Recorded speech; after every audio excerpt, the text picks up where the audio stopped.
Olá, vocês que nos acompanham pelas nossas redes de formação, seja através do estudo de Lucas, seja aí no YouTube, no programa História e Cristianismo. Hoje nós vamos analisar aí o capítulo 5 de Lucas, versículo de 17 até o 39. Um dado importante aqui nessa situação é observar uma leitura mais ampla. Se você pega Lucas do capítulo 5, 17 até 6, 11, você vai observar que Jesus por 5 vezes ele entra em conflito com os doutores da lei. Doutores da lei, nesse momento aí, são os saduceus e os fariseus. Então, Jesus traz novidades que já estão, novidades que estão incomodando Jerusalém. A tal ponto que Jerusalém envia até a Galileia observadores para poder então aí ver o que Jesus está explicando. O grupo sobre Lucas, nós vamos utilizar aqui o capítulo 12 do nosso livrinho aí. Um dado importante, nós vamos dividir aqui em 3 partes. A primeira parte, que é Lucas 5, 17 a 26, é o caso em que algumas pessoas levam até Jesus um paralítico. Eles não conseguindo chegar a Jesus devido à multidão. Vocês que já estão estudando Lucas sabem que a questão da multidão é uma das temáticas do evangelista Lucas. Não conseguindo chegar até Jesus, eles entram pelo teto da casa. Jesus admira da fé dessas pessoas e vai então proceder a algumas situações muito interessantes que vamos analisar agora. Mas antes de falar dessas novidades, você não pode perder o foco que Lucas, que escreve lá pelos anos 80, a ideia de casa sempre é a ideia de igreja nascente. É o símbolo da igreja nascente, Domus Ecclesiae, a igreja nascente, a igreja que tem que curar. Essa também é a mensagem de Lucas. Então Jesus, ele vai dizer para esse paralítico que os pecados dele estão perdoados. Interessante, o que tem a ver os pecados com aquela paralisia? Na época de Jesus, no século I, acreditava que as doenças eram causadas porque os pais ou os filhos tinham cometido pecados contra Deus e Deus vingava naquela pessoa esses pecados, dos antepassados ou mesmo da pessoa. Então Jesus, ele vai aqui na causa, na raiz do problema. Se o problema das doenças são causadas pelo pecado, vamos perdoar o pecado. É assim que Jesus vai agir.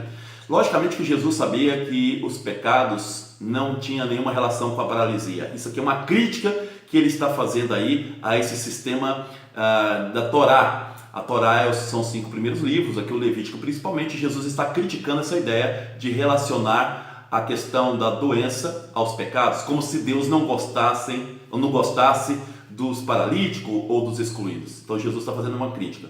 Mediante isso, assustados, Jesus então vai dizer: o que é mais fácil? Pergunta para os doutores da lei. O que é mais fácil? Perdoar os pecados ou pedir para que esse paralítico ande? E aí vai dizer para o paralítico andar. Se você for analisar, é muito mais difícil pedir para um paralítico andar. Aqui tem outro dado importante. Jesus Cristo, quando ele perdoa os pecados, ele comete aí também uma espécie de reflexão sobre a própria lei. Porque a lei de Moisés, aí no Êxodo, capítulo 34, versículo de 6 a 7, fala que só Deus pode perdoar. Então Jesus, ele está aí também, a partir do Lucas, que sempre teve Jesus como Deus, Lucas está colocando nessa dimensão específica aqui Jesus dentro da sua divindade. Mas podemos assim, a partir desse livrinho que nós estamos lendo aqui do Ivo Sturniolo, dizer para vocês que Jesus cura todos os males pela raiz. Se o problema é perdoar os pecados, então seus pecados são perdoados. Ele cura tanto as causas como também os sintomas. Não adianta ficar apenas nos sintomas. Essa é a primeira parte da reflexão. Segunda parte, aqui Jesus ele é avesso aí à hipocrisia social. No capítulo 5, versículo 27 a 32, mostra que Jesus convida um cobrador de impostos de nome Levi. Aqui um dado importante, nós não sabemos se esse Levi é o mesmo a Mateus Evangelista. Hoje nós, na verdade, temos uma grande hipótese de que não são as mesmas pessoas. Mas de qualquer forma, Jesus chama um cobrador de impostos, que era odiado. Os cobradores de impostos judeus são odiados porque eles conseguiam do Império Romano uma espécie de licença para cobrar impostos dos seus pares, dos seus compatriotas e passar esse dinheiro para Roma. Já é uma coisa muito terrível de se ver entre os judeus. E o pior, eles exploram os judeus para se enriquecer. É essas pessoas que Jesus tem acesso. Nós chamaríamos hoje de pessoas que não são de bem.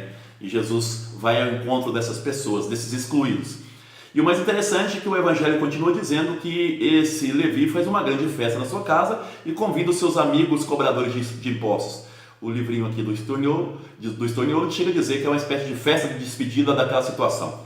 O fato é que os doutores da lei vão dizer aquilo que nós conhecemos, mas não fala diretamente para Jesus, fala para os discípulos, que se Jesus não sabe que ele está comendo com pecadores, porque os cobradores de impostos, na visão dos doutores da lei, eles eram impuros, eles não estavam no sistema de pureza porque estavam cobrando e explorando os seus irmãos.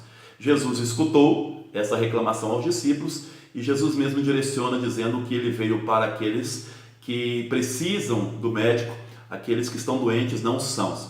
E no final é interessante que ele fala que veio para aqueles que são pecadores e não para os justos. Aqui ele faz uma crítica a esses judeus, doutores da lei, que se autoproclamavam justos. E aqui um dado interessante, não são esses que estão mais precisando de Jesus? Aí um ponto de interrogação que o Lucas nos faz.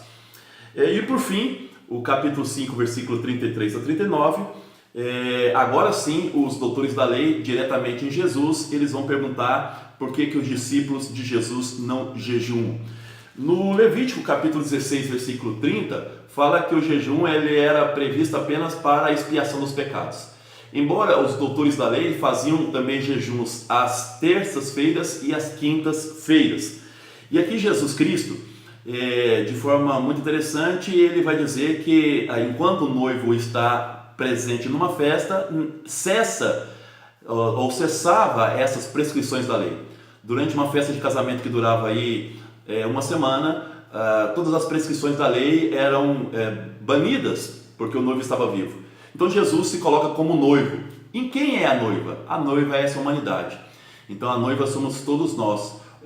Jesus, enquanto está vivo, os discípulos vão celebrar a alegria de Jesus estar no meio deles e por isso não fazem o jejum.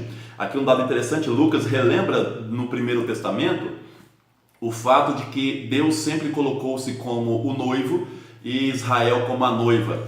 Agora Jesus se coloca como noivo e o povo aí como a noiva, e por isso que Jesus diz que os seus discípulos não precisam de fazer aí o jejum. É isso aí, vamos ficando por aqui e logo logo nós voltamos com mais um programa para vocês, tanto no canal História do Cristianismo como também nos canais de formação do Evangelho de Lucas. Um abraço, até lá!